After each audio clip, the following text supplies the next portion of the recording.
वर्ध्यातली समीकरणं कशी आहेत, संभाव्य आमदार कोण आहे पाहूया। अगदी भाजपचं पारडं वर्ध्यामध्ये देखील जड आहे असं दिसतंय, कारण पंकज भोयर यांची संभाव्य आमदार म्हणून इथं निवड झाल्याचं दिसतंय। तर शेखर शेंडे यांनी एक मोठं आव्हान इथं उभं केलं होतं, परंतु शेखर शेंडे यांना इथं पराभवाचा सामना करावा लागू शकतो।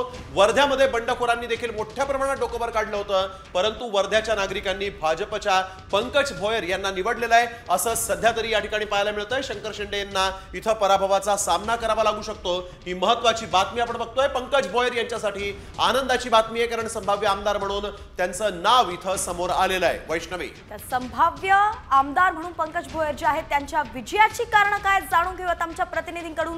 थेट जाऊयात वर्ध्यात।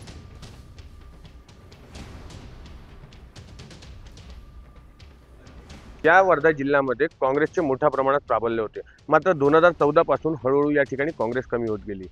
या निवडणुकीचा विचार केला असता हिंगणघाट विधानसभा मतदारसंघामध्ये भाजपाने समीर कुणावर यांना परत उमेदवारी दिली होती। तर समीर कुणावर यांनी मागील 2 रेजिमपासून केलेली विकास कामे या जोरावर त्यांनी निवडणूक लढवली। तर दुसरीकडे शरद पवार गटाकडून अतुल वांदिले यांना उमेदवारी देण्यात आली होती।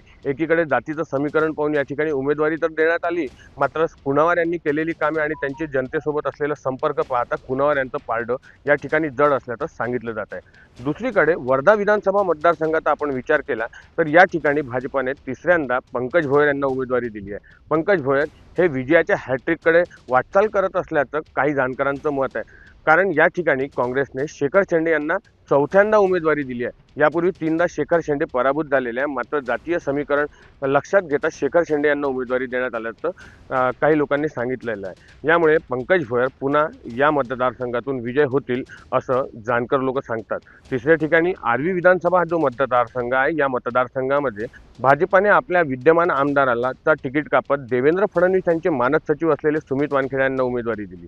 सुमित वानखेडे यांना उमेदवारी मिळताच शरद पवार गटाकडून खासदार अमर काळे यांच्या पत्नी मयुरा काळे यांना उमेदवारी देण्यात आली। या ठिकाणी दोघांमध्ये चांगलं लढत पाहायला मिळाली, दोघांमध्ये वेगवेगळ्या आरोपांच्या फैरी सुद्धा पाहायला मिळाल्या, मात्र या मतदारसंघात सुमित वानखेडे यांचं पारडं जड असल्याचं सांगितलं जात आहे।